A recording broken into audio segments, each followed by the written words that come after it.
Welcome to this fifth day of intensive study course on the transfer pricing.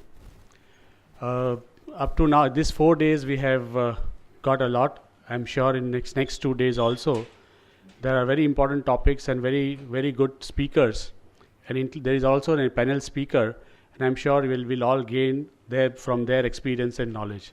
With these few words, I would now request Namrata to take it over. Thank you.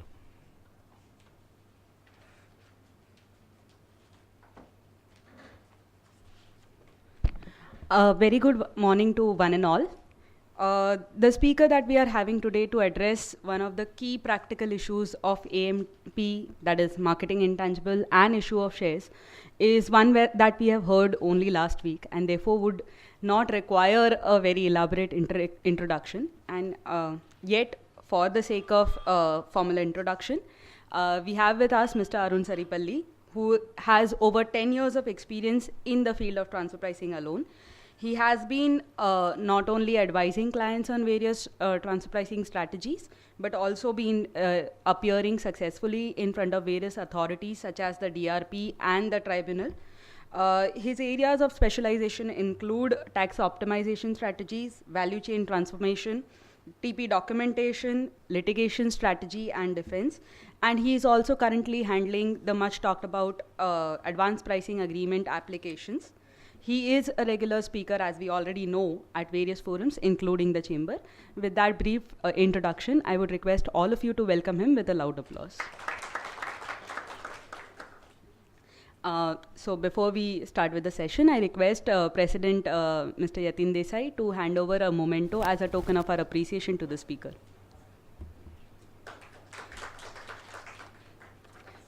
He'll begin with the session. Thank you.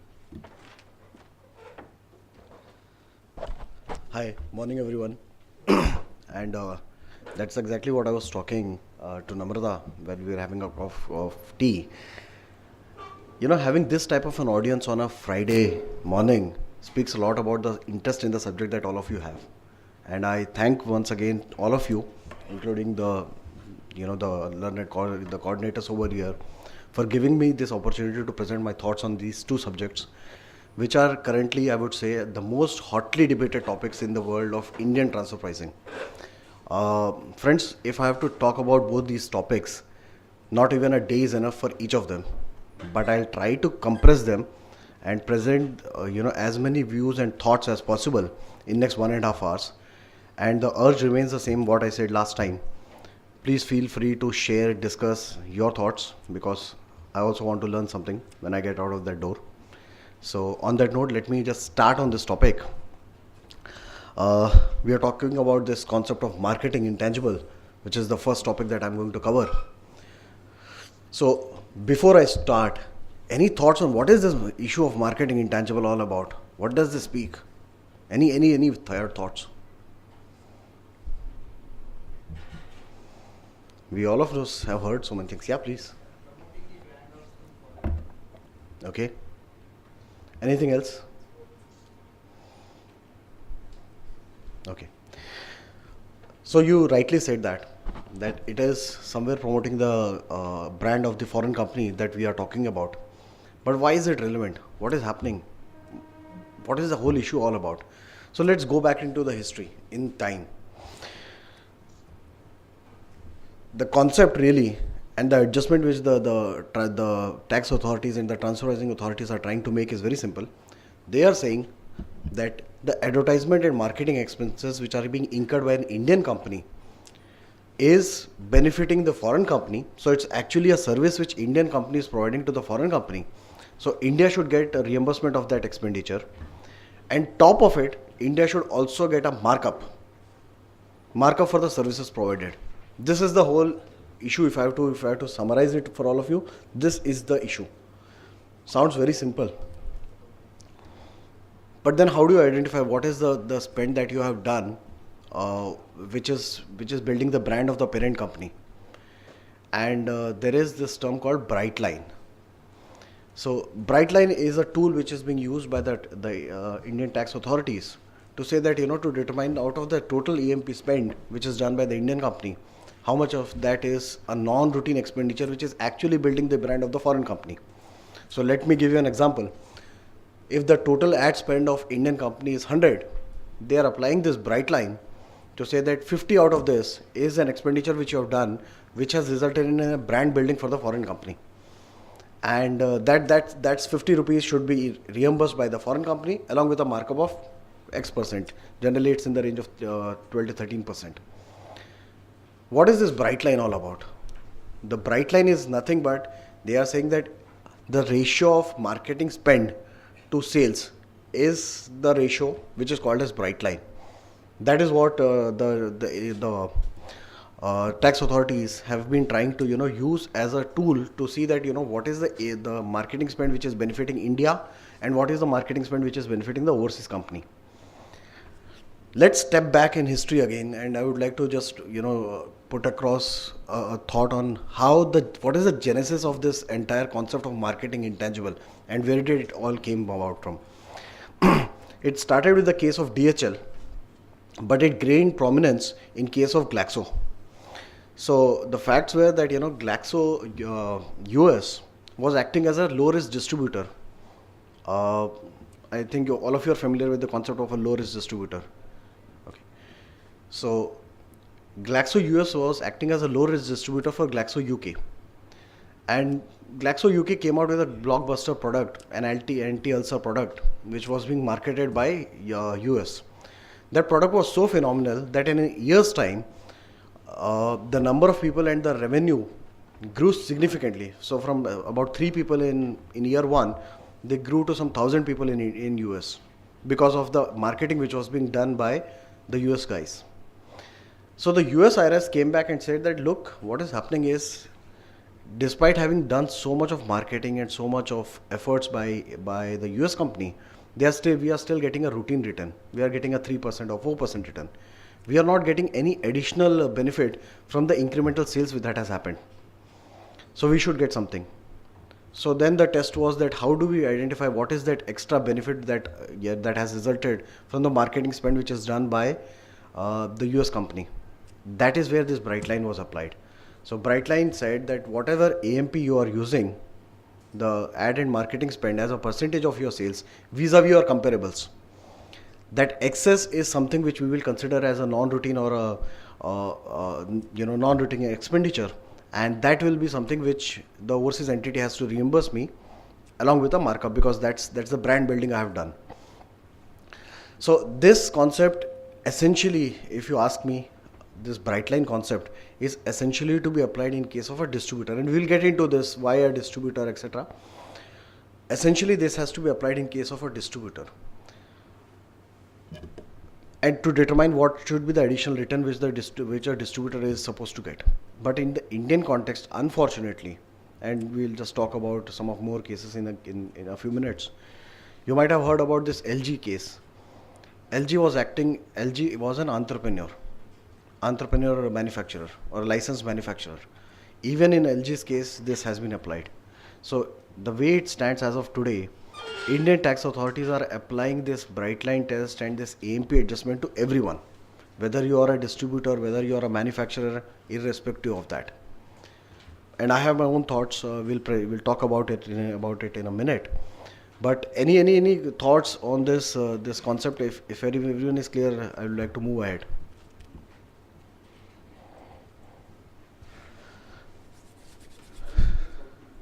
I'm sorry? Yeah. So Maruti Suzuki was the first one. We'll talk about Maruti Suzuki as well briefly. It started with Maruti Suzuki in India, but what is the guiding factor as of now? It's the LG decision, the special bench decision in case of LG. That is the one which is driving the AMP adjustment across India. If we pause and look at what is the definition and where is this power to do this AMP coming under the Indian Act, Indian Income Tax Act, you have to look at this definition of Section 92, the expanded definition of Section 92, which is talking about that if you look at 92, the clause B, it says international transaction also means shall include purchase, sale, transfer, lease or use of intangible property And the intangible property has been defined widely. It has been said that intangible property includes marketing related intangibles such as trademarks, trade names, brand names, logos. Now, this is where the tax authorities are saying that if you are using an overseas logo, it falls within the definition of international transaction, and we have all the right in the world to do an AMP adjustment. This is the trigger.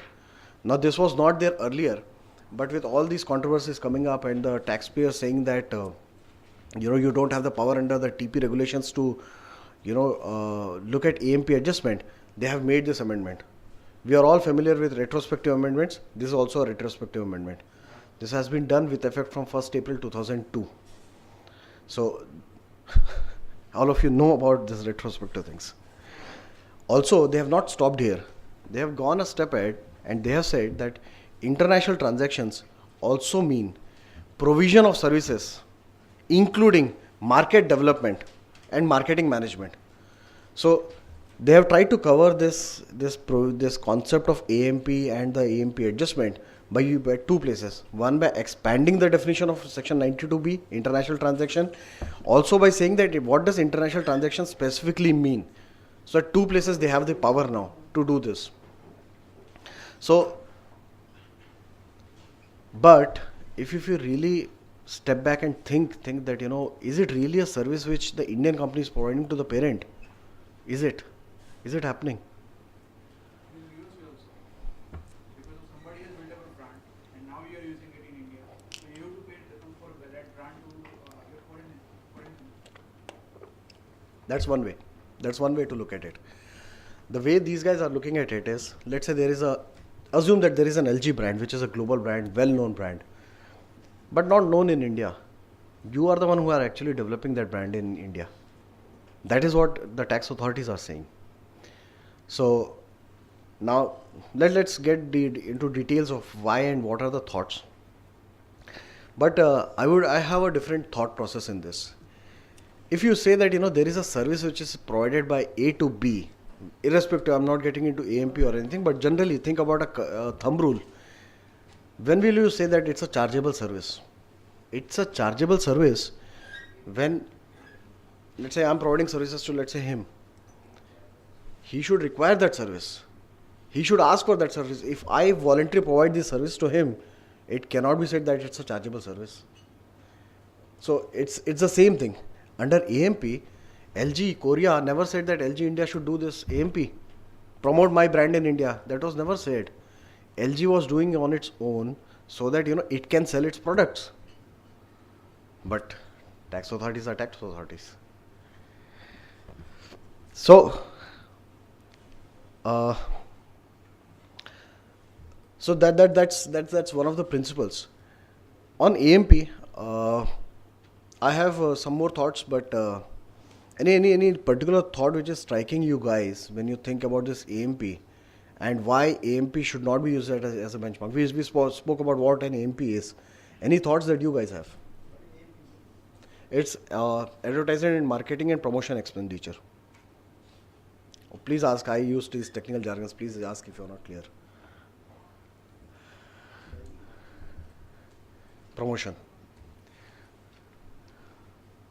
So think about the way adjustment is being happening in India right now.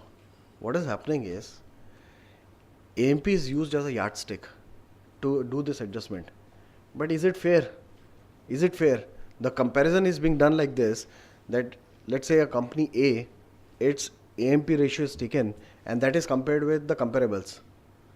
Just the mathematical number is being compared. So let's say my AMP ratio, bright line, or the AMP ratio, that is coming to 5%. The comparables are coming at 3%. Is it right to compare 3 against 5 without doing a qualitative analysis? Answer is no. Answer is clearly no. Because what is the composition? You have to understand what is the composition of AMP. I might write discounts which are given to my distributor as a AMP expenditure in my P&L.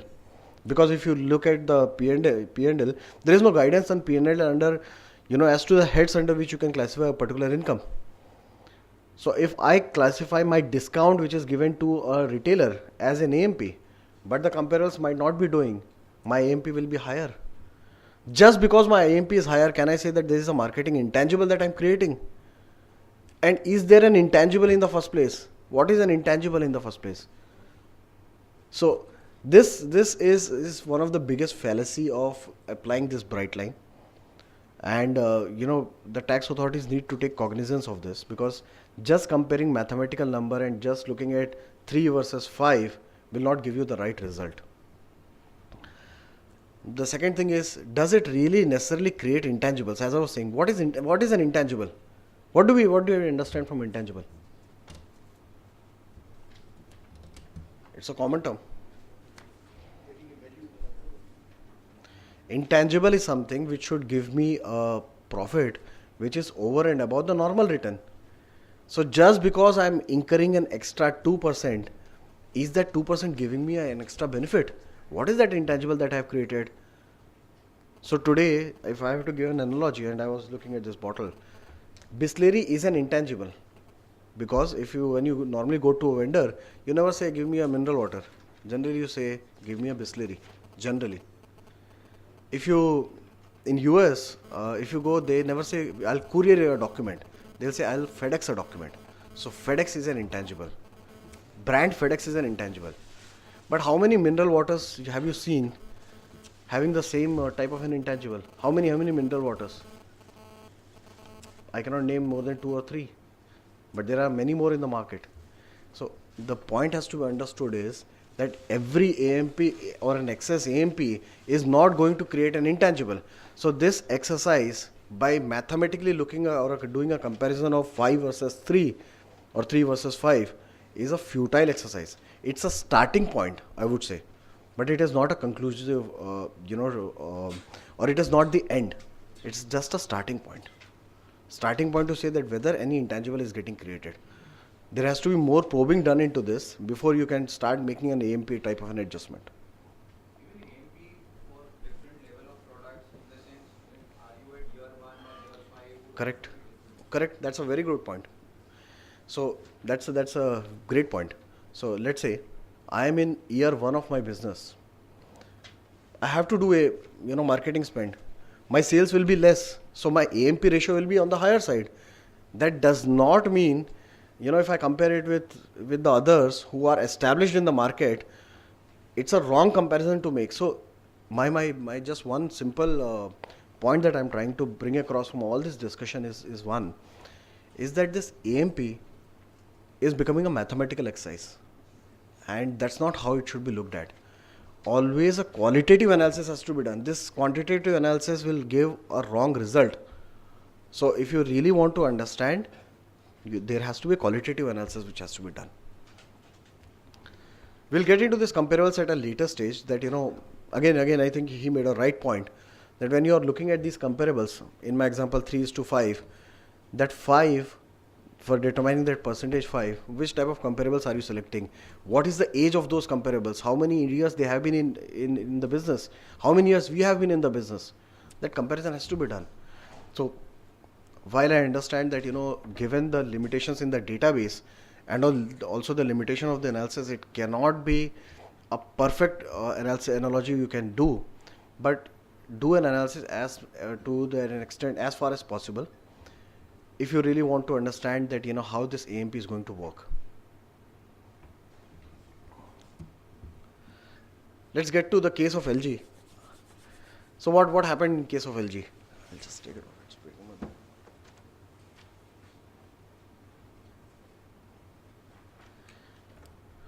So LG, a Korean company, it had a brand in India.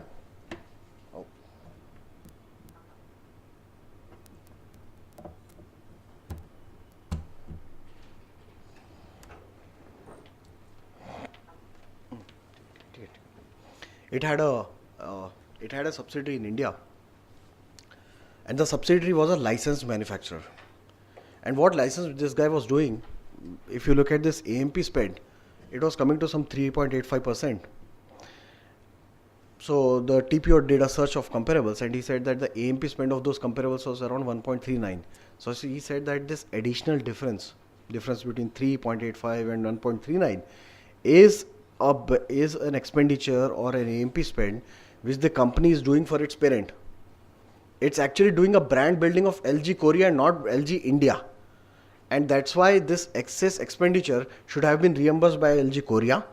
And top of it, since the service is being provided, the markup should have been provided. So he added a 13% on this, adjustment on the differential between 3.85 and 1.39, and he made an adjustment. So this LG ruling actually traveled to, ITAT, and ITAT said this, since this is a larger issue, which many of the taxpayers in India are facing, will constitute a special bench for this. And the special bench heard this ruling. Unfortunately, I would say, and with due respects to the tribunal, the verdict which has come out is not the best of the verdicts.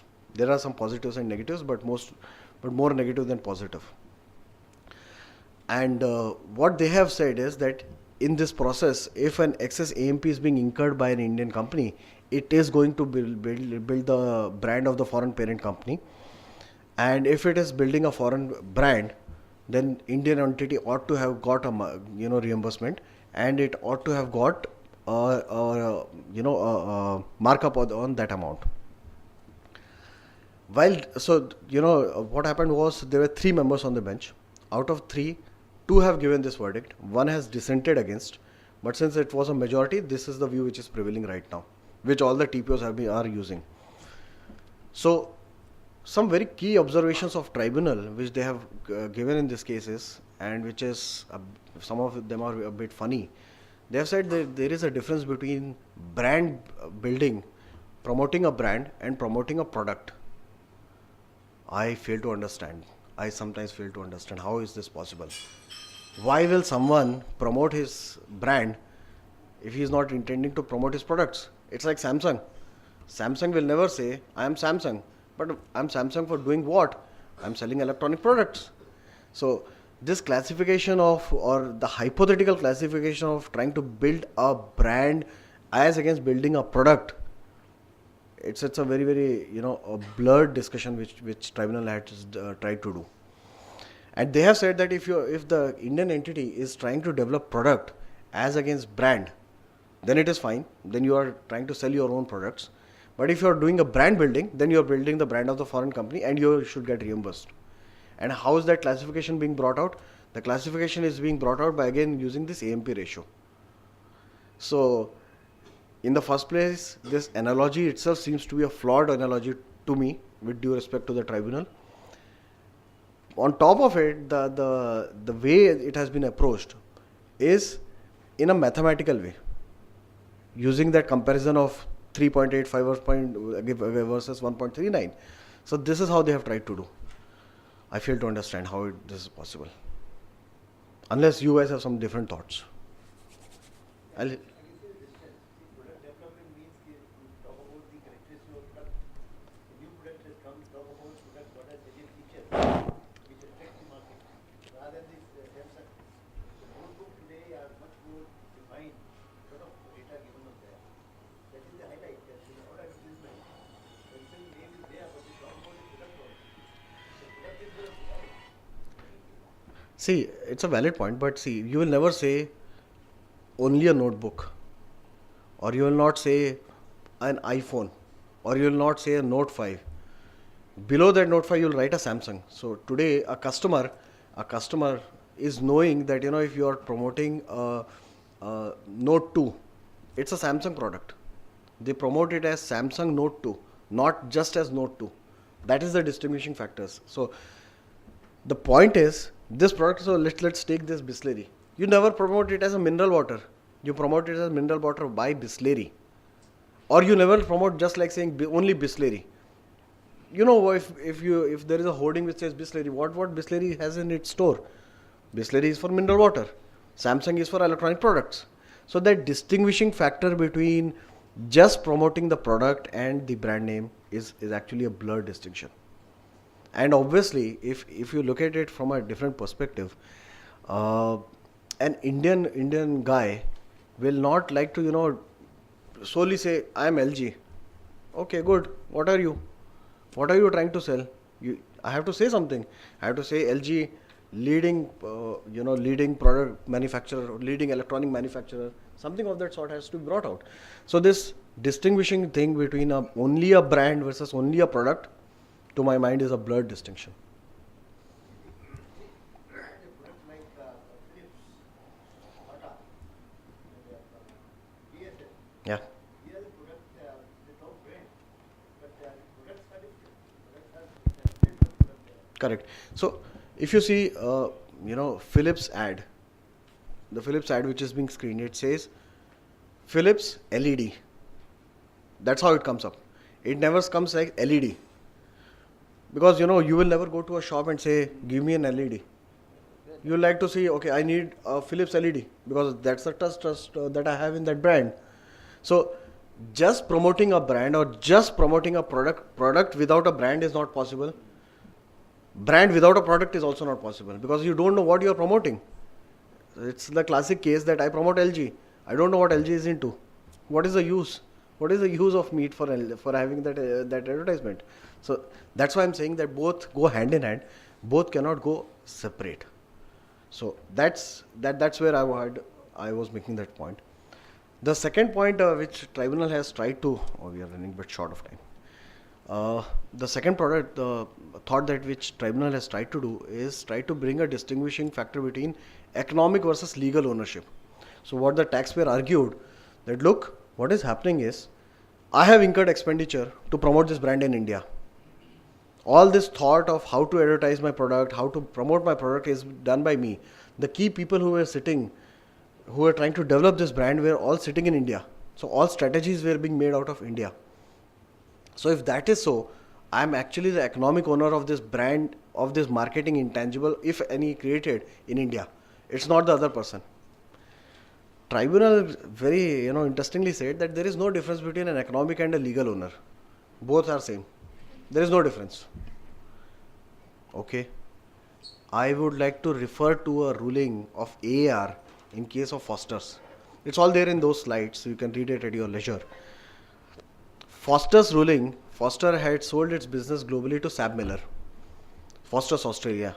So when it was selling those products, the Indian AAR said that if I look at this brand building which has been done by Foster's India is the economic owner of this marketing intangible which has got created. So some value of that consideration which is being transacted between SABMiller and Foster's should be attributed to India. So at that very point of time, the AAR in India said that there is a difference between economic and a legal owner, and economic owner should be rewarded. But when it comes to marketing intangible, the tribunal has said there is nothing like a concept of economic owner. Surprising to me. Because if you also see the commercial, now I'm talking about the commercial arrangements. Whenever you look at a licensed manufacturer agreement, it always says, or 99.99% of the times it says, that in case there is a global sale which is going to happen by the parent, or there is a termination of rights, the Indian entity will be compensated adequately for this intangible if it has created any.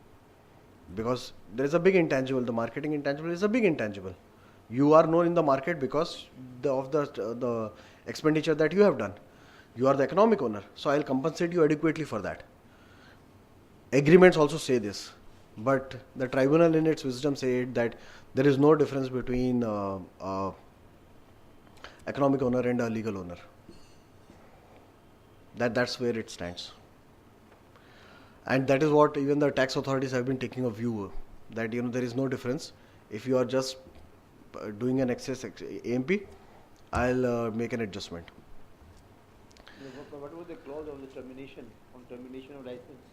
It was a very valid clause, and in practice it is found very effective. Yep. I know case of Reader's Digest. Yep. When they became independent, they had to pay big money. They don't take cognizance of that, unfortunately. Unfortunately. Was it argued or not yet? It was argued. That is where this point came up. So the entire thing. But was there cases available on that? Foster's was a landmark thing which was available, and Foster's was argued in case of LG. But I think the bench did not take it. The dissenting member had taken a view that yes, economic owner and legal owners are different, but that since it was a majority which prevailed, that's why we have this view. One good part, and probably one of the only good parts of this judgment, is that tribunal somewhere in its wisdom said that higher AMP per se cannot justify an AMP adjustment. There has to be something more which has to be done. Now what is that more? Not spelled out. So it just gave a view and it just stopped over there. They also upheld the fact that bright line is a method, because what was happening was the representative, the company, it argued that just as I am arguing right now, it also argued that you cannot take this AMP just as as a tool to necessarily determine what is that differential value. But what you have to do is you need to apply more qualitative analysis before you can do this AMP adjustment. But unfortunately, tribunal said that use of bright line is a valid thing, is a good tool to find out what is the non-routine expenditure which is being done, and you can do an adjustment based on that. Unfortunate, but that's how it is. Another interesting point which was argued by the by LG was that it said that look, you are saying that I should have been compensated. Fair enough. Difference between that 3.85 and 1.39, adjustment should have been given. I should have been compensated. But how should I be compensated? Is it necessary that a number should be given to me? Let's say the differential is 2%.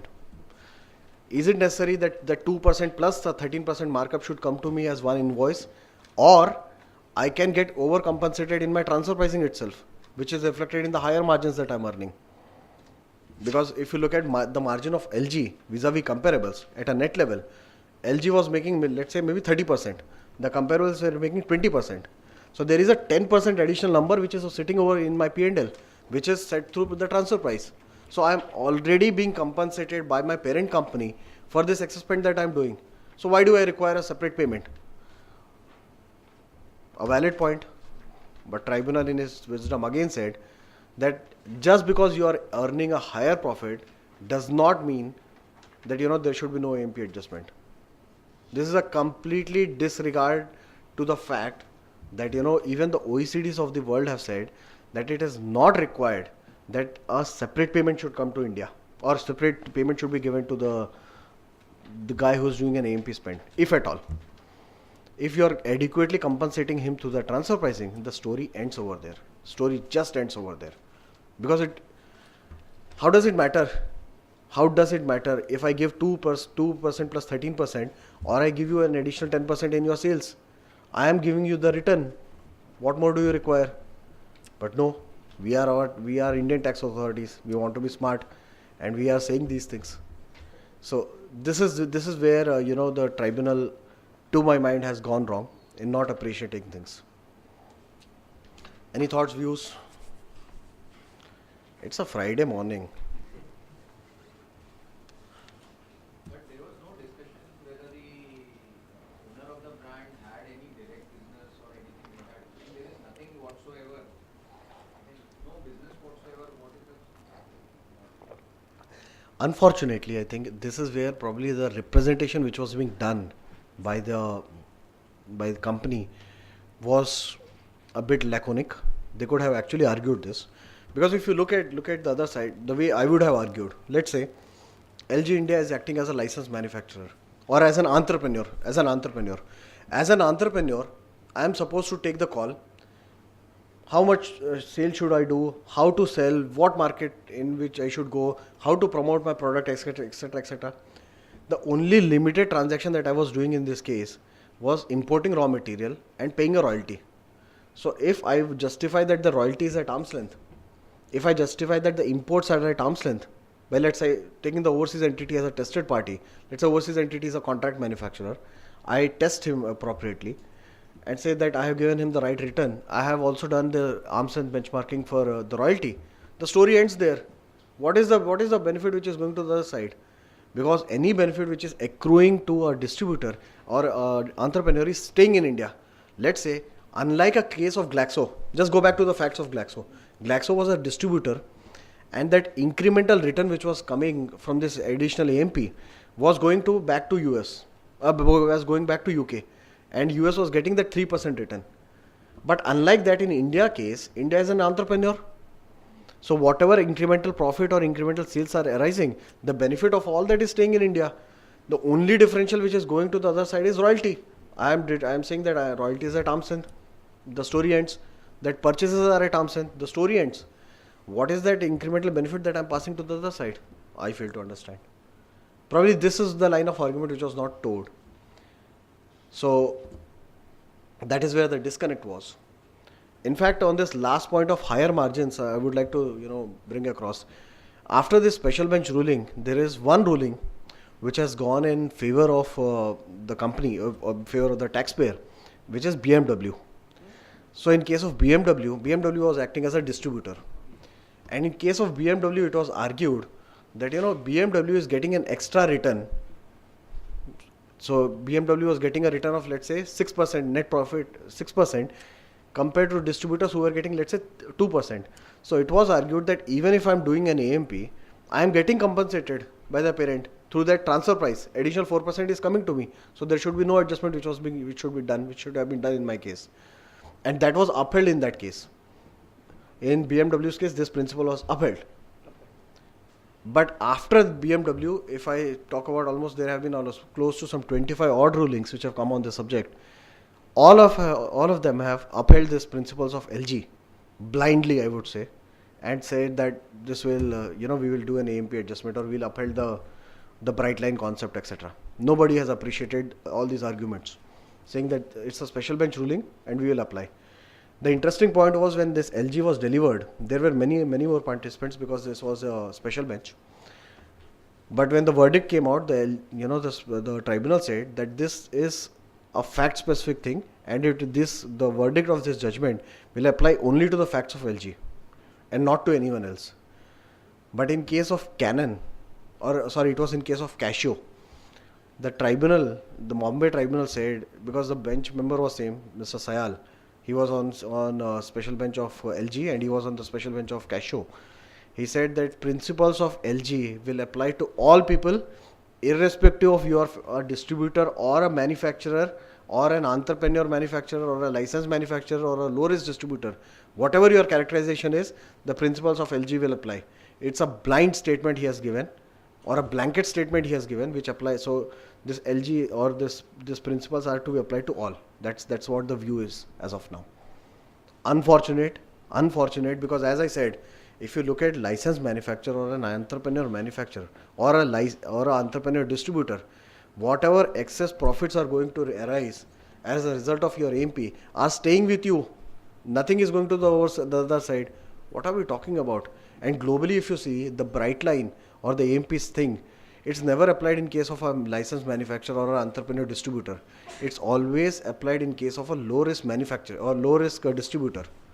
Because what the principles of Glaxo, where the low risk distributor was just getting that 3% and the balance was passed to overseas the other side, that's where this whole issue came up.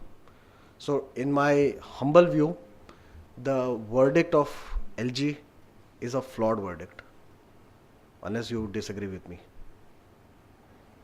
I think High Court will look after. Okay, I'll answer his point. He's saying, can we refer it to High Court? Yes.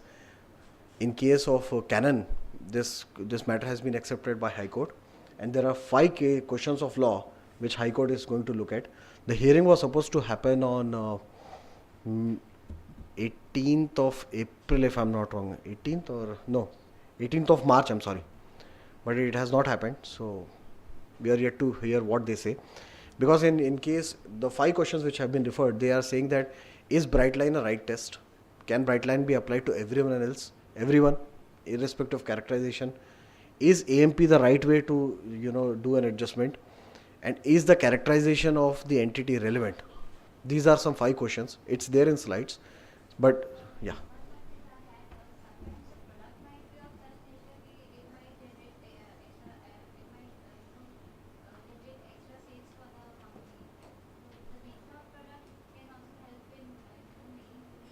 Yeah.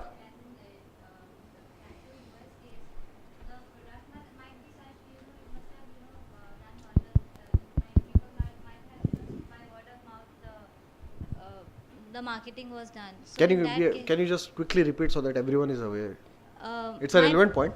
My point is that sometimes the product is so good that even though the company is incurring a certain percentage of the AMP, but because of the product, this huge amount of sales is being generated. I mean, we can take a example of iPhone. The product is so key, it had generated huge sales. So in that case, what is the stand of the AMP of the Okay. See, howsoever product might be good. How did you come to know about iPhone? by iPhone is just a let's say No, you the say starting iPhone. point of the Apple turnover. We can the iPod which we got, the Yeah. product was such that No, fair having enough. 1,000 Fair enough. Huh. How did you get to know about iPhone or iPod? By word of I'm sure Steve Jobs never called you. So how did you come to know? No, the product was such iPod. The product was such having so many number of songs in just a small device. Right? It is a product actually which generated the sales. Fair enough. So Fair enough. But how that my question still remains. How did you come to know? There you are. market. There is a classic saying in Hindi, right? जो दिखता है वही बिकता है. Right? And actually, mathematically, in your example, mathematically, the AMP expenses will such a company would not be facing a problem for an AMP adjustment. So there's one way to look at it. Denominator would be high. Yeah, because it's always a percentage of sales. If my product itself is so good, then my AMP expenses won't be so high. I don't have a problem of marketing AMP. So Initially, the can I- product was being marketed, but after a certain point, there was no need to market the product. It can be that also, but the sales are being generated just by the word of mouth and because of the product. So in that it's a fair point. Let me try to bring the balance, and it's a very valid point you have brought out. See, what is happening is there are some products which you don't have to advertise over a period of time, but every AMP, every marketing that you do has a shelf life. Has a shelf life. Especially if you're dealing with FMCG products or even the electronic products of today, it has got a shelf life. So no product will stay forever, or the recall memory of no product will stay forever. Let me just articulate that. So initially, what you're doing is you're trying to promote that product in the market, because there has to be that AMP done at least once. Okay. So the point is, if the product is such that it's a blockbuster product and it can survive on its own for 5 years to come, in year 2 and year 3 and year 4 and year 5 you will not have an AMP. Then you don't have an AMP challenge. Year 1 you have a challenge. And the whole issue around this AMP is that who is the brain behind this AMP and what is the benefit which is being passed. So if let's say the Indian guy sitting in India, he is actually creating that market for iPod. He is the one who is going out in the market, trying to do some displays, trying to set up some workshops, etc., etc. It's the brainchild of India which has developed that aim, that brand for that product and the market for that product. It's not the overseas company. So the economic owner of intangible in this case is India, because he is the brain behind the India. He's also doing the funding for India for this, promoting this product in India. Once this product is promoted, and I assume that iPod is a fantastic product, second year, third year, fourth year, fifth year, he does not have to do anything. So there is no question of AMP adjustment. Even in first year, I will like to differ and say that even though I have promoted, why should there be an AMP adjustment? Because look at my characterization. I was supposed to do it as an entrepreneur distributor per se. The overseas US was manufacturing it, selling it to me as an entrepreneur distributor, and I was selling it in Indian market. Irrespective of the type of product which was there, my AMP was done at my behest. It was not told to me by the foreign company to do that AMP or the type of AMP. I did it on my own account, and the rewards which are there are staying with me. Nothing is going overseas, over the other side, to the other side. So why should there be an AMP adjustment? Clear?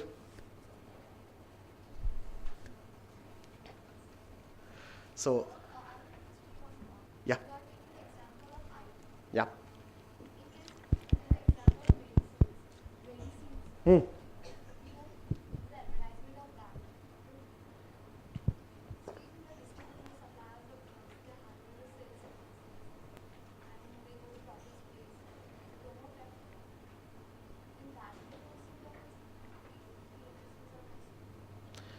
Unfortunately, that is how it is happening, and I am handling some pharma clients.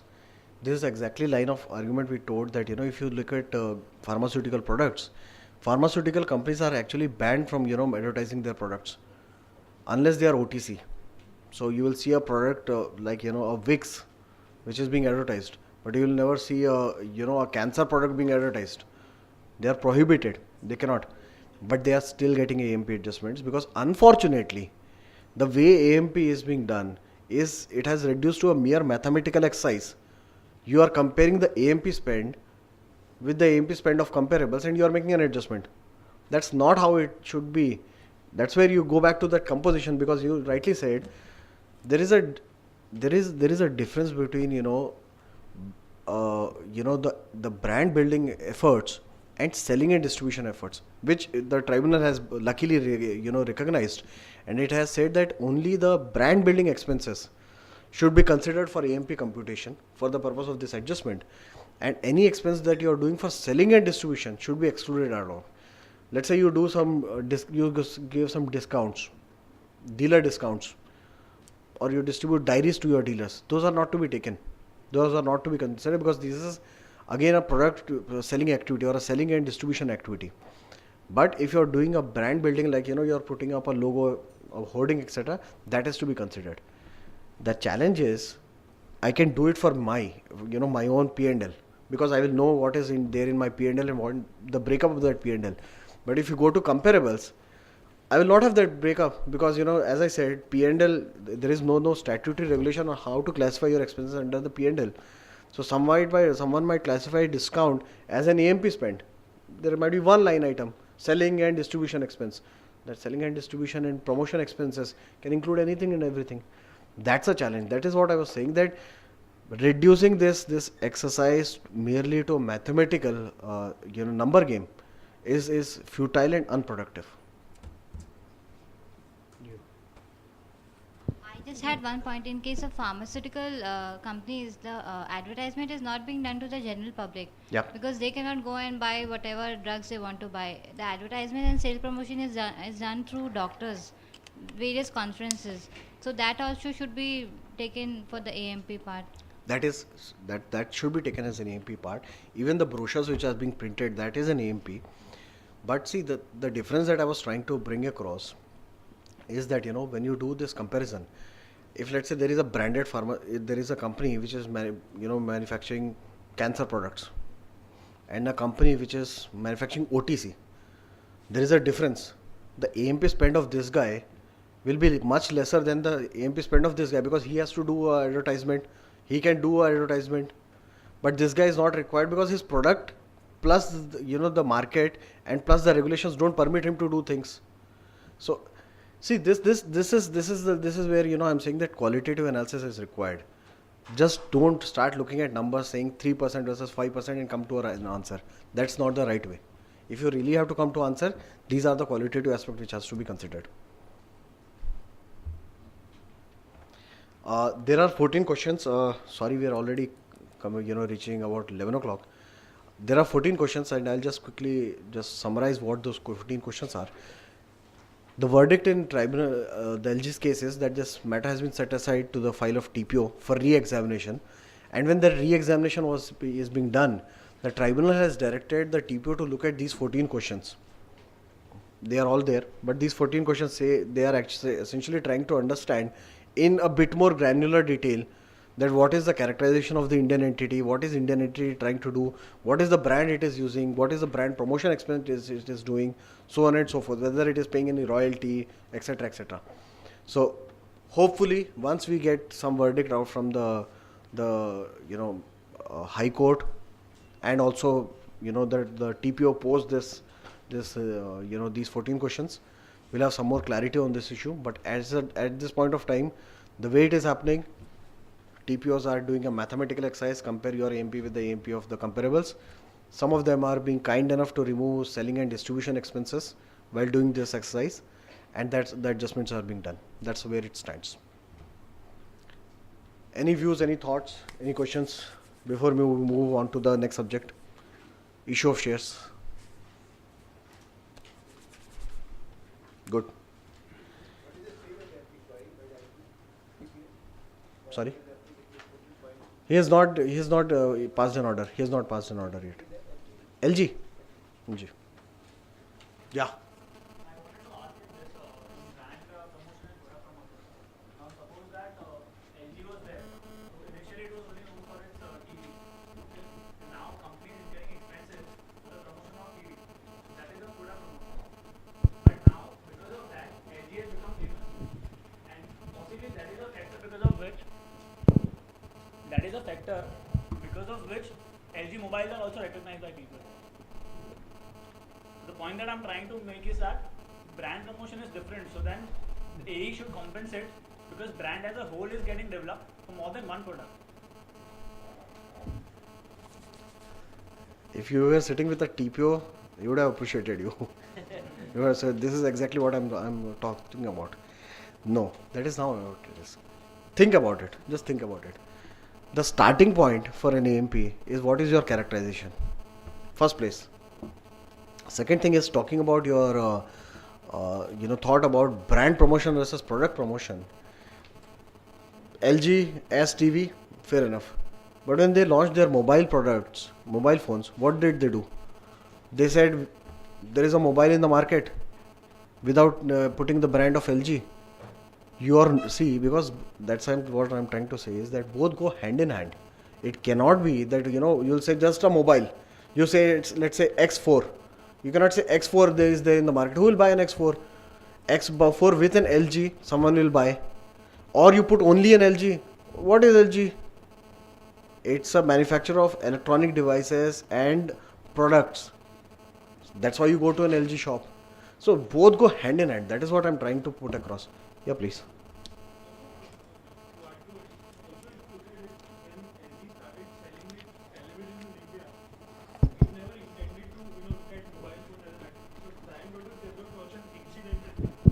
So if it was we have to look at if this development has been done by the purpose of development of the brand or this development is an incidental activity.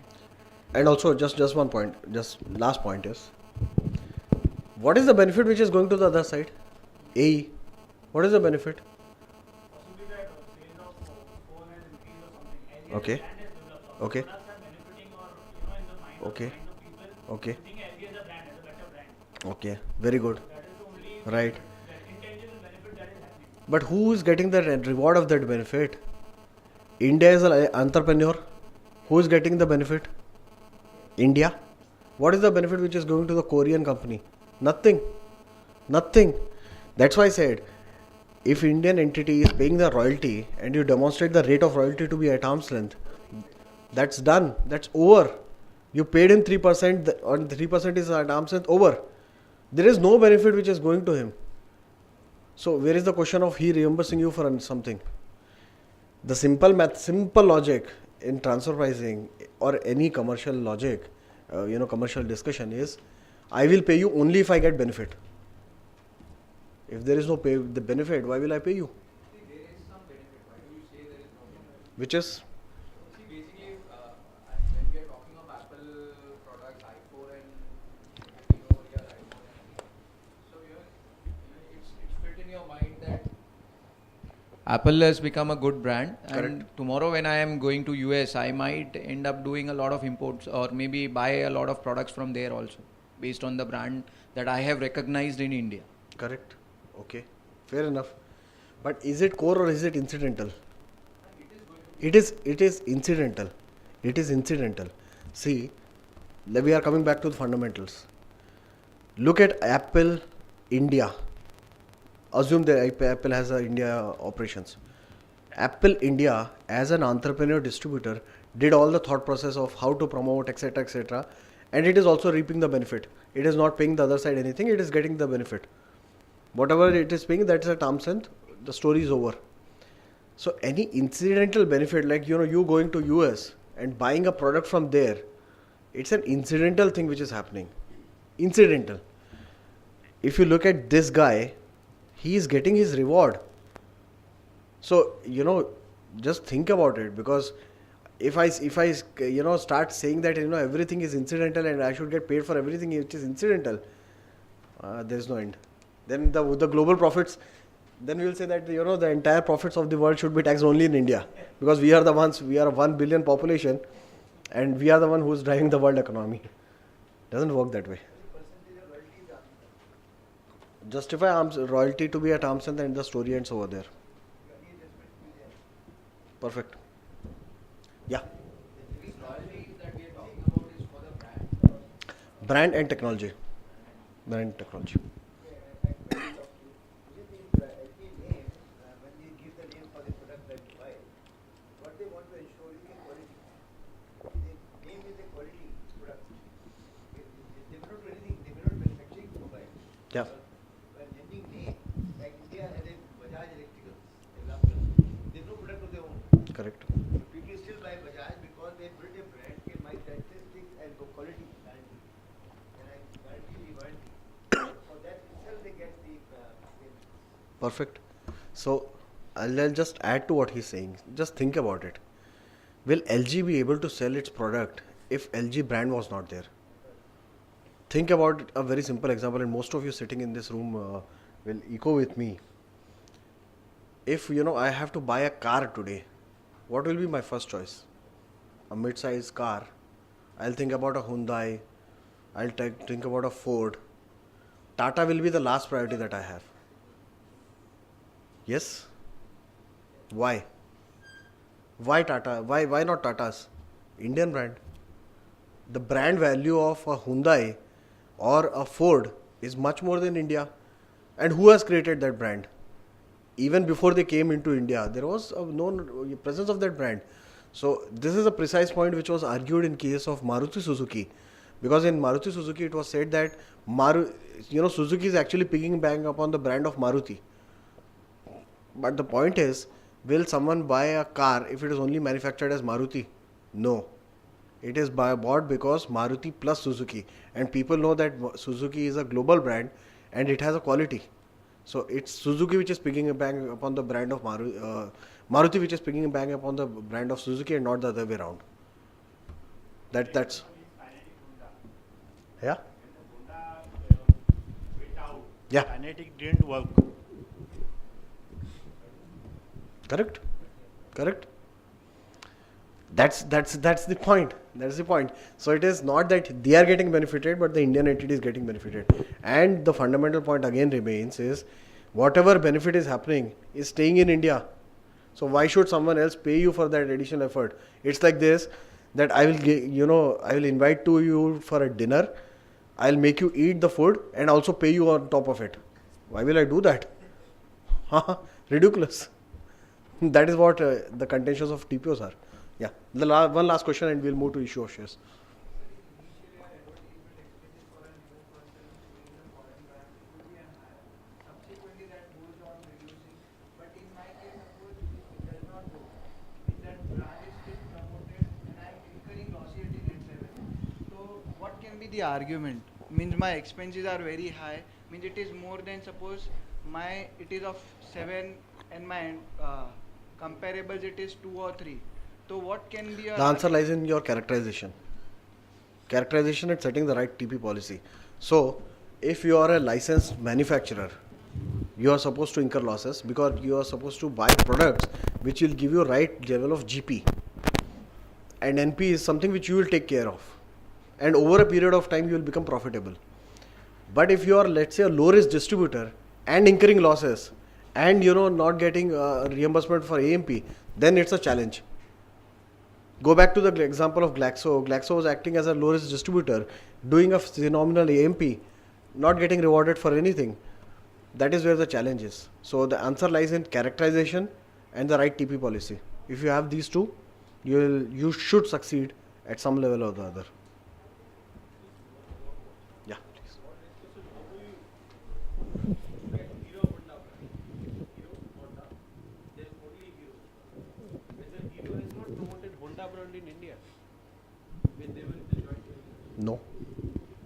see, the way I will put it, thing is, when Hero and Honda were there in this collaboration, again the point was that, who was piggy banking upon whom, and what was India doing? If you look at Hero Honda, Honda was trying to take that technology, or Hero was trying to take that technology and trying to do that manufacturing in India, and the profits were all staying in India.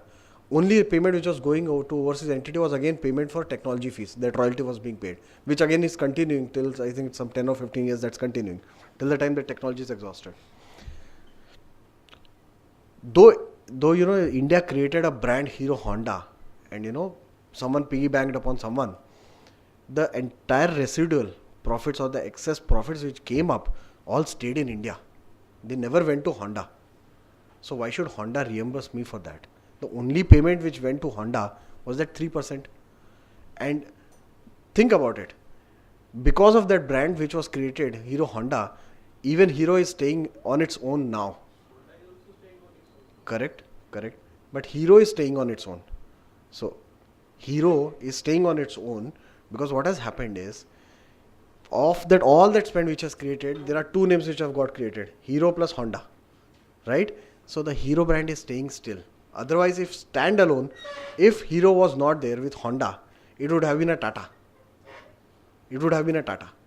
So the answer really lies in the fact that, what is the characterization, why it is go back to my same example that I'm inviting someone to my place to have a dinner with me. I'm giving him food and on top of it I'm paying him. Not possible. Why will I do that? If I'm already reimbursed, I'm the benefits and the incremental rewards of this entire AMP is staying in India, no question of the other side reimbursing me. That's a simple message. Right? Great. So we move to, okay, there are some literature that I had put up. What is the international guidance saying about it? What is the OECDs of the world saying about it? Read it at your leisure. Okay, just one quick point and we have maybe 2 minutes to wrap up. Whenever you are looking, what is the way forward? How do you handle this AMP spend and this AMP adjustment? Look at the way you are disclosing your AMP in your financial statements. We just discussed that a few minutes back. Again, go back to your characterization and your FAR analysis and your TP policy. And think of an APA. If you are talking to your clients, talk to them whether APA. I'm sure there was a session on APA. Yeah. So talk about an APA if possible. That is where you can get a certainty.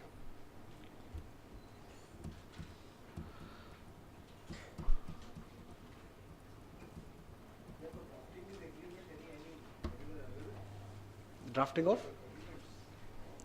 Nothing like a manual, but you have enough commercial literature available on how can you draft it. So nothing like a manual, but a lot of commercial literature is available. See, because I always believe in heart of heart, TP, though it is codified under the Income Tax Act, it's not a tax law to my mind. It is more like an economic law. So all the arguments which we try to take in TP are emanating from economics, not from tax.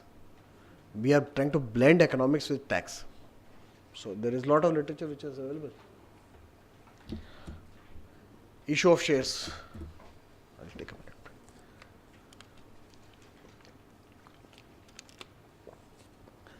This is again a hotly debated issue. You might have heard all the news, you might have seen all the clippings, Shell shocked, Vodafone, so many of them. And what is the issue? What is the real issue? Someone can help me so I can relax for a minute. Everyone knows it. It is the sales issued a discount. Okay. Expired, and if he wants to be adjusted at particular price, let's say the valuation may be 100 according to CP. If you issue a share at 70, if he wants to adjust it 30 rupees, okay, in the hands of taxpayers. Okay. That is what issuing issue of shares. Anything else? Well, the issue of shares comes under the purview of the transaction or domestic transaction. Could be anything, whether the Indian company is the share issuer. So one non-resident is selling it to another non-resident. So eventually, it's the transaction is taking place outside India, but it's the share of the Indian company. Whether that is also in the purview of international transactions or not. Okay. Okay.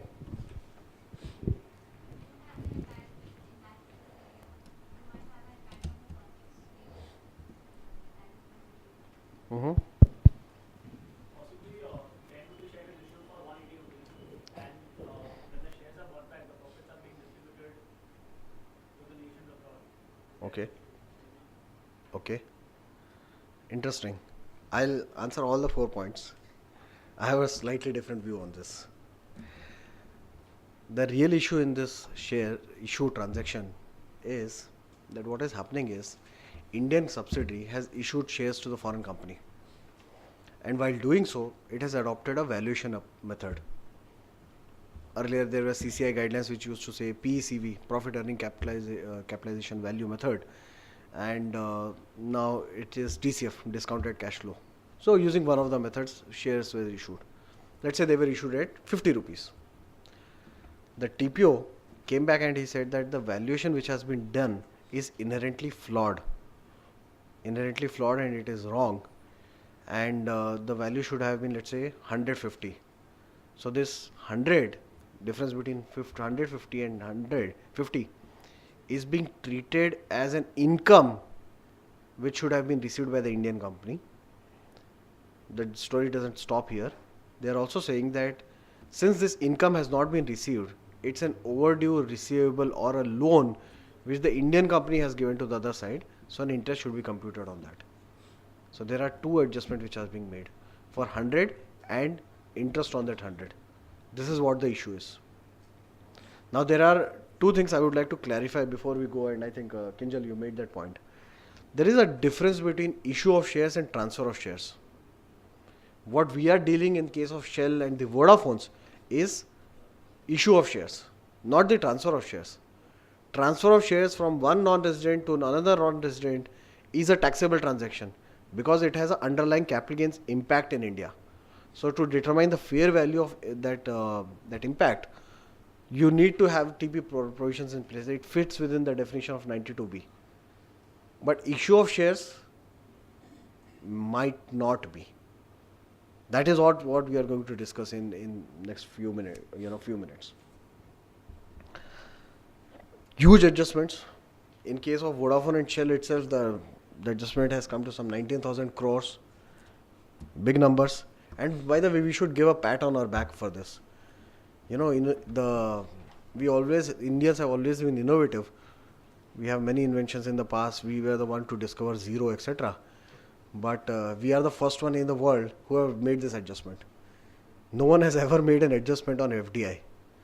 You're actually, when this news came up, the Shell CEO, she made a statement that you're actually taxing the FDI.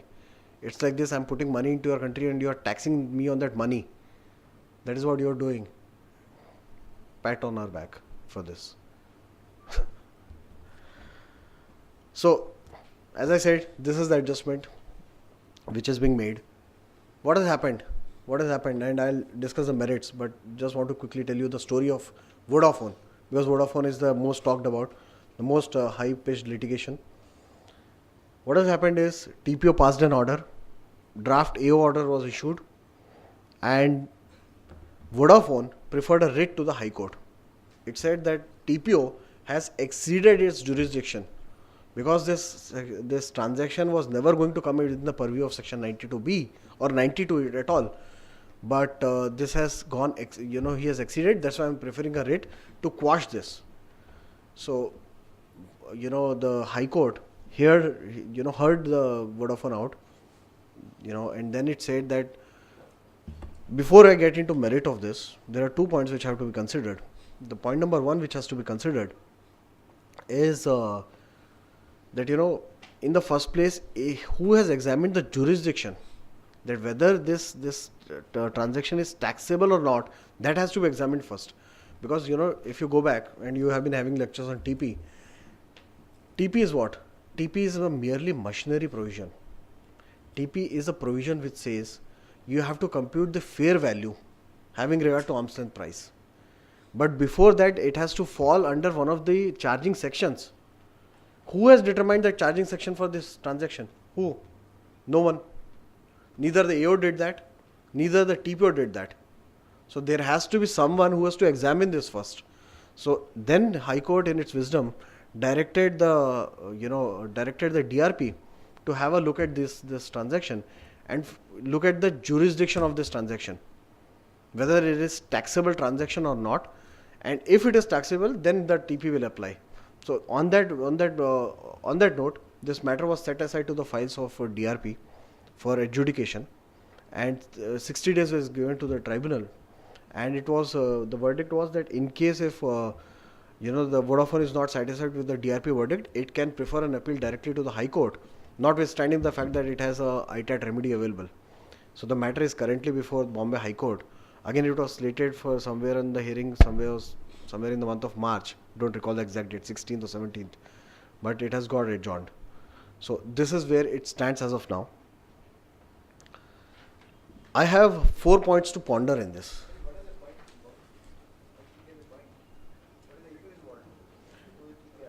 Sorry?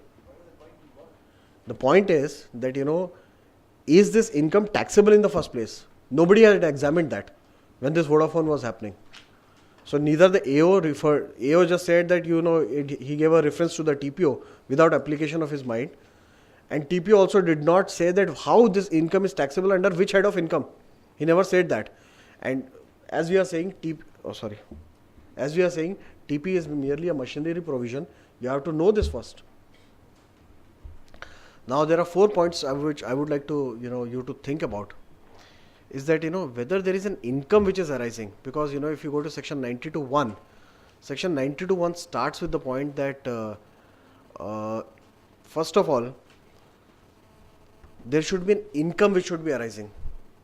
Because section 92(1) says that any income arising from an international transaction shall be computed having regard to the arm's length price. So there has to be an income first. If there is no income, TP doesn't apply. Is there an income? Probably not. Whether then it is an international transaction? Again, answer is yes, no. We'll see. And can you split the transaction into two? As I said, 100 and interest on 100. Is it possible under the current Income Tax Act? Probably no. And what is the right valuation approach? That's the last of concerns. So let's debate on each of these points, whether any income is arising. So when this initial TP order was passed for Vodafone, there was no discussion on this, that under which head of income is it falling. But when the DRP order has been passed, they have taken recourse to various sections. And they have said that, section 14 of the Act, which talks about the heads of income. Section 14 says that, all incomes which are chargeable to tax should fall under these heads of income, under these 4 heads of income. And it says, save as otherwise provided under the Act. So they are saying, what department is saying is that, this section 14 is a inclusive definition. It is not exhaustive. So it does not mean that, if it is not falling within these 5 heads, it will not be taxable. I can still tax them. That's what department is saying. Due respects to department, I would like to just read the section once again, the first line which has been written. Save as otherwise provided under the Act. I cannot recall even one section of the Act out of the various sections which are there, which actually empower or which says that, issue of shares is a transaction which is chargeable to tax. At least I have not read it. Even section 14 starts with saying that save otherwise provided under the Act. So it has to be provided under the Act. You cannot deem a notional income and then bring it under TP, because TP is only a machinery provision which says what is the fair value of that number. First, that has to fall somewhere. Some section of the Act has to give me that power. Which is, where it is, the power is coming, I don't know. At least I have not read it. But this is what the contention of department is. And then department is saying, look at the definition of chapter 10. Chapter 10 says special provisions for avoidance of tax. So, irrespective of the fact whether this is falling under section 14 or not, these are special provisions. I can compute an income hereupon. I fail to understand. This is fundamental deviation from what has been written in the law and what has been acknowledged and accepted. But that is what they are saying. With due respects to department, I disagree. This is not the right view. This is not the right view. Because it has been acknowledged, there are Supreme Court judgments on this point which have clearly laid out that any income has to fall within those 5 heads, and then only it is chargeable to tax. This is the first point of argument that they have. But it is not falling within other sources. Other sources, if you go to section 56, 56 is defined. And there are 56, 7a and 7b. I'll talk about it in a minute. Even 56, 7a and 7b does not empower you to treat this issue of shares as a taxable income. At least that's what my reading is, and I'll put it across for your, for your views. Wait for a minute. Even if you go to section 224, this is what again the second argument which they have been trying to take department, is that they are saying that the section which defines income, the charging section, it says, section 224 says, income includes the following. So it's an inclusive definition, it is not exhaustive. So I have the power to include some more income which is not even listed in the act. That's what they say. Now, interesting point is, we all know that, this receipt of share, or this share money which is coming, it's a capital receipt, no denying on that. So they are saying that there are representations and arguments which are being taken that capital receipts cannot be taxed under the act. So they went back to, section 224(6), and they said that, even capital gains is specifically taxable under the act. So whenever there is a capital asset which is being transferred, that is taxable. So the Income Tax Act never preclude a capital asset from being taxed under the act. So even though the share premium this is a sort of a share premium that they have been using a word.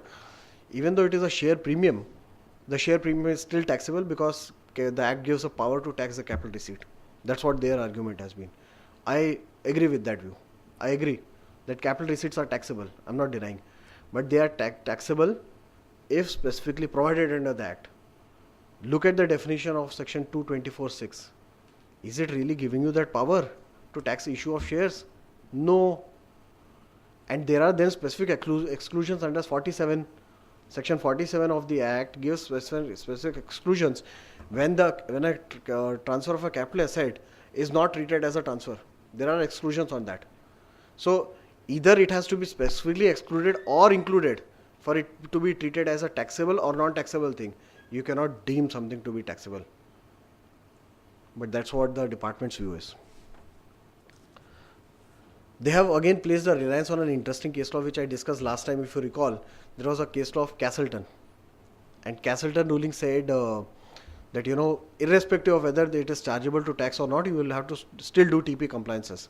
They have relied upon this and they said that you have to compute our ALP irrespective of the fact that it is falling within the ambit of TP or not. Fundamentally wrong view. Fundamentally wrong view.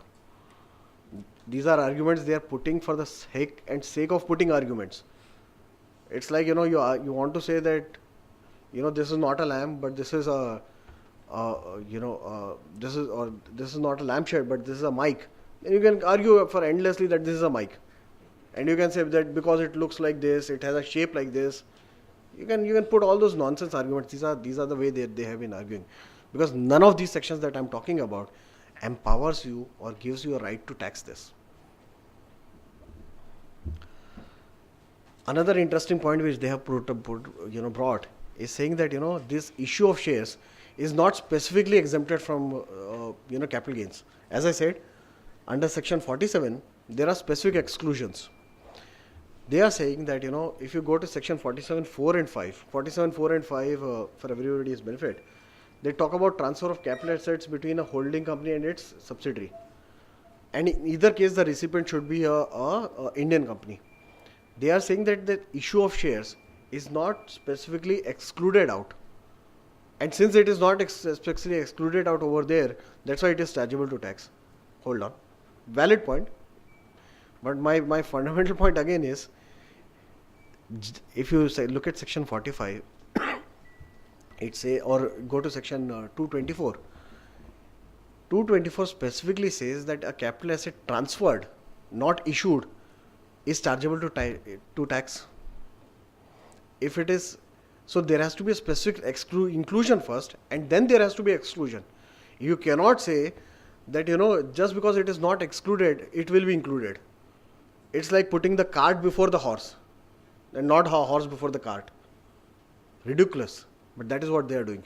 Only one point which I think has a lot of merit, and I missed it, is section 247 says that if there is, what is transfer? Transfer is relinquishment or extinguishment of right. And what department is saying is that by not getting that 100, you are actually extinguishing your right to receive a fair value, and therefore it is a transfer. This probably is the strongest argument which the department has. Strongest argument. But my view in this is, what is the right? The right in issue of shares gets created only when you issue a share, not before that. Once you issue your share, then you have a right to get a fair value or not get a fair value, but not before that. So the extinguishment has not happened in this case. But this is a view which is probably a bit dicey, but otherwise all their grounds, to my mind, are looking frivolous. They are just trying to make a ground for the sake of making a ground, otherwise they don't have substance. That's what my view is. Even if you go to section 56(2), 7A and 7B, I don't think even these sections are giving the power, because these sections deal with the fact that when shares are transferred or shares are issued for more than so section 56(2), 7B is the most important one, which says if there is a transfer which is happening between two companies, or shares are being transferred between or given by one company to another company for a consideration which is exceeding more than 50,000, then the excess will be treated as an income from other sources.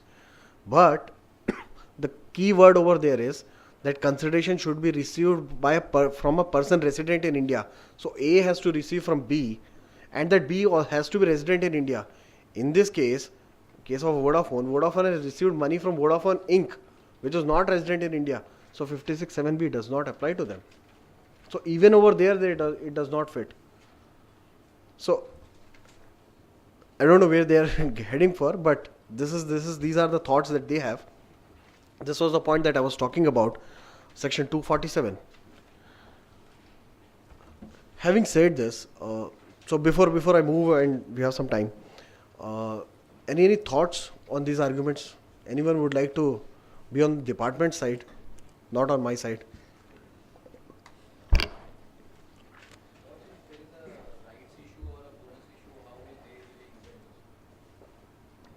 Same breadth. It has to be looked at same breadth. There is a difference between there is a difference between a buyback, and I think someone said a buyback. Buyback is different, where buyback is equivalent with your transfer of shares, because there is an existing share and then you are buying it back. It's a chargeable transaction, because the fair difference between the issue price and the transfer price has to be computed at arm's length. It's fair point. But issue or a rights issue stand on the same footing, which is what we are discussing.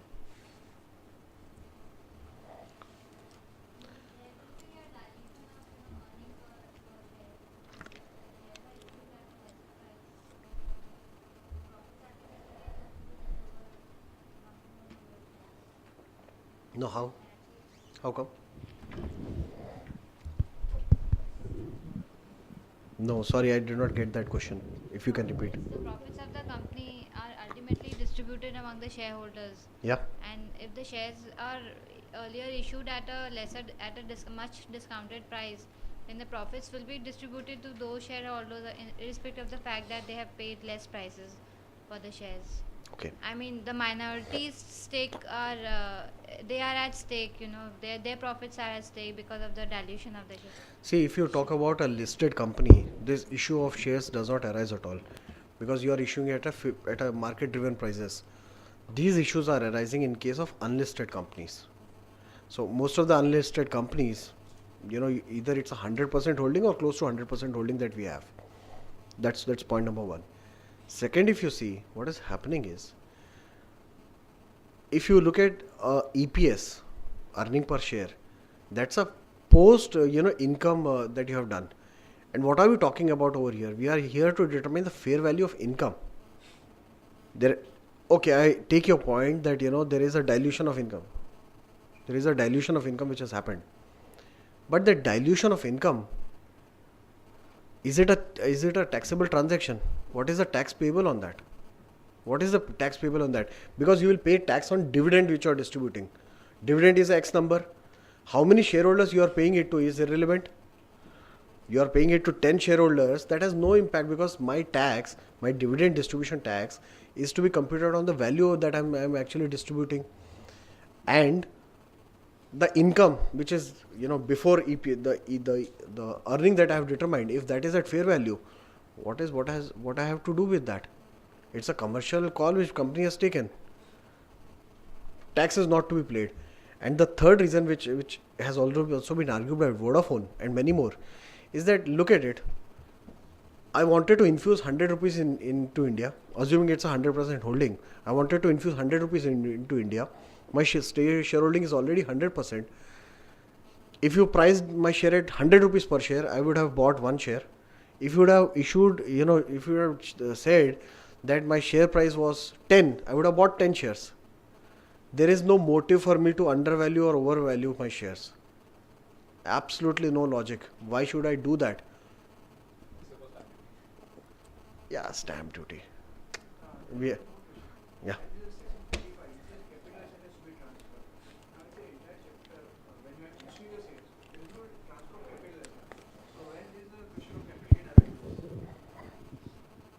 That's what I am saying. That is.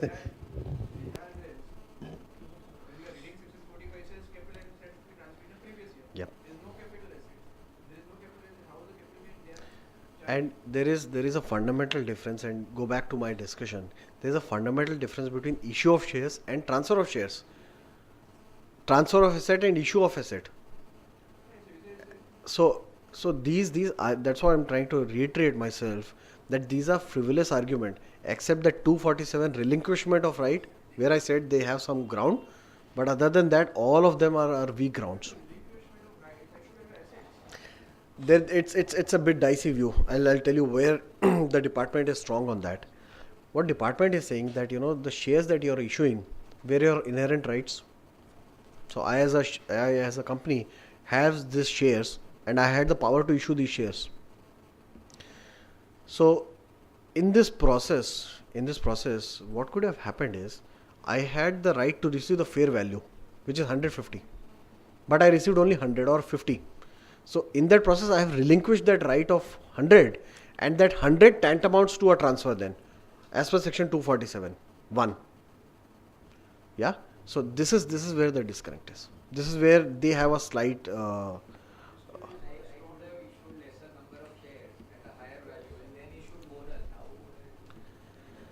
That is so. See, no, I'm taking your point. The only place where I see, and we have been having a discussion with a lot of councils. Councils argue with all these views that we have been giving. Councils argue, agree with all the other points which we are making. Section 45, Section 56, they are redundant, will not apply.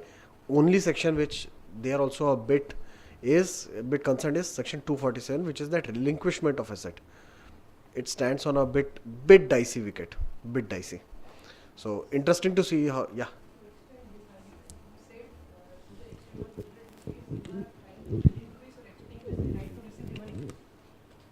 You are relinquishing the right to receive the money, Yeah. but then that would tantamount to transfer. Yeah. But when you are relinquishing that money, whether that relinquishment of money is in respect of a capital asset? So Go back. So second aspect of 45 is still missing, no? No. See, share, is it a capital asset? Yeah, that is Or- what the question is. Yeah. So I'm answering that point. If you really look at share premium, okay, the fundamental argument which the company is starting with, it is saying that this is a capital receipt, not liable to tax. That's what we are starting with. So if it is a capital receipt, that means the underlying asset or the underlying share is a capital asset for the company. That is how they are deriving that logic. Okay, they are saying that since you have said that this is a capital receipt, since it's a capital receipt, the underlying asset, which we are discussing, because of which this is arising, is also capital in nature, and since it's the differential, the differential which you are relinquishing is tantamounting to capital transfer. That is what they are arguing. See, they have really worked very hard. They have tried to pull all those sections. So they have pulled out section 224, so they have pulled out section 4, section 5, section 9, deemed to arise or accrue in India. Then they have gone to section 56. They have even gone to the extent of section 68. Section 68 talks about undisclosed income or undisclosed money. They have said that, if you look at, if there is an undisclosed income which is recorded in the books of, or unrecorded share in premium which is recorded in the books, that will be taxed as an income in the hands of the recipient unless you disclose the fund source. So they are saying that the Income Tax Act has the power. Income Tax Act is actually giving you the power to tax even the share receipts. I would say that, in this case, I have all the legitimate records to prove what is the source of income. So why should the assessing officer not agree with me? But this is what arguments that they are taking. As I said, frivolous arguments, only one, which is 247, which has some water which can hold, but otherwise not. Another argument which how they have tried to put it under the realms of TP is this: the expanded definition of section 92B, the definition of international transaction. They have said that capital financing is a word which has been inserted, and issue of shares is a capital financing. And since issue of shares is a capital financing, it very well fits within the definition of international transaction. My humble submission is, the word which is used as capital financing, it has to be read, when you go to interpretation of statutes or law, you have to read it harmoniously. Read it with what are the words which are following. It says, including any type of long-term or short-term borrowing, lending or guarantee, purchase or sale of marketable security, or any debt arising. Nowhere it is talking about issue of shares. It is talking about lending, borrowing, or purchase or transfer of capital assets, or purchase or transfer of shares. It is not talking about issue. Even here the word is not covered. They are trying to cover it. So this is another point which I spoke about, the splitting between 100 and 150. If you look at the Indian transfer pricing provisions as they stand today, under the Indian TP Act, there is no provision which provides for a secondary adjustment. I don't know whether somebody discussed about secondary adjustment, but secondary adjustment in TP means you have done a primary adjustment. So let's say you bought a good at 100 rupees, the value has been enhanced to 150. So on that 50, if a recharacterization of that 50 is being done, or additional interest is being imputed, this is called a secondary adjustment. Secondary adjustment globally, under any statute, the power has to be derived from the existing statute. As they stand today, the Indian Transfer Pricing Act does not give you the power to compute a secondary adjustment. If there is no express provisions under the law which gives you the power, you cannot do it. It is fundamentally and legally incorrect. So the High Court has to give a verdict on this, but that's where it stands. Yeah. Secondary adjustment. Sorry? Yeah, so the 50 which the interest on 100 which they are computing is a secondary adjustment. You don't have the power. Also, if you look at the other thing, they in some way are recharacterizing this 100 from equity to a loan, which you cannot do under the Act as of today. That power is there under GAR. And GAR is effective 1st April 2016. It's not there today. So if you don't have power under law, you cannot derive some superfluous power from somewhere. It's not permitted. Under the Act, you have to go what is written under the Act. Valuation approach, I think a cardinal principle which has been appreciated and recognized. DCF has been recognized as a accepted TP principle, which is to be applied in all cases. Most of the cases, if you see, there are several rulings on this. There is a ruling in case of Tally software, Ascendas, etc., which have all upheld the principle that for TP purposes, the right valuation approach is DCF. So they are also upholding that. Nobody is challenging that. So that's it. Any questions? I'm overshot by 10 minutes. Any questions I would be happy to take. Okay. Yeah. It will not make a difference, Yeah. Could you just again What are you doing? What is difference between a rights issue and a normal issue? What are you doing? You are saying that you have 5 shares. I'm issuing you another 2 shares. Or I'm giving you a right to issue 2 more, buy 2 more shares. Right? So, to all shareholders. So, but see, again, it stands on the same footing because it's an issue of shares that you are doing. It is not transfer of shares that you are doing. It's just fresh issue you are doing to the existing shareholders and you are giving them their right. Or a bonus issue. You have 5 shares, I'm giving you 1 more share. What you are doing in this case again is you are issuing shares. You are not transferring shares. That's the difference. So, issue of shares stand on a different footing. Transfer of shares, buyback, they stand on a different footing. Transfer, buyback, they are taxable transactions, but not issue. In fact, in the current assessment year, I have got relief on the rights issue, which were done at par. You are lucky. And I am just trying. Ma'am, just 2 minutes, I'm wrapping up.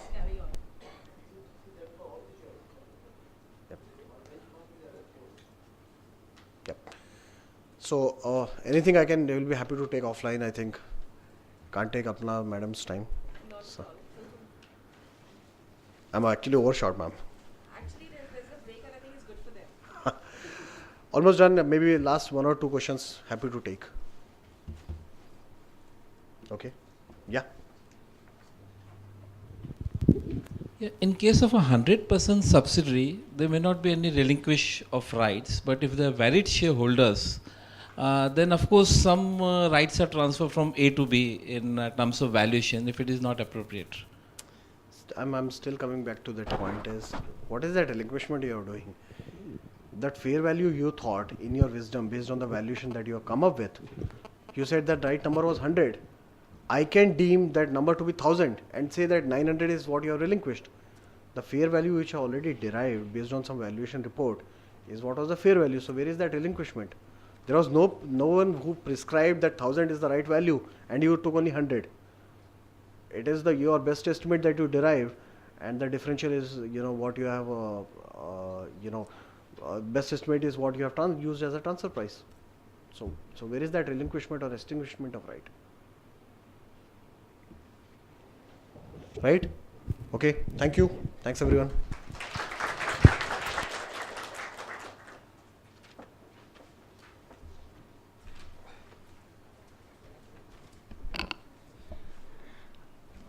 On a Friday morning, we have had a very enchanting session, a very live session by Mr. Arun Saripalli, taking 2 very important issues of AMP expenses and issue of shares, which practically, as we have understood during this session, are gaining a lot of importance, not only for the larger assessees a la Vodafone, but also for smaller assessees. So these will help us, or rather will help us a lot in the course of our cases. So for the elaborate discussion that we've had during this session, I request all of you to extend a loud applause to our speaker. Thank you very much, sir. We break for tea, a quick 10 minutes. We already have our speaker for the next session with us. Thank you.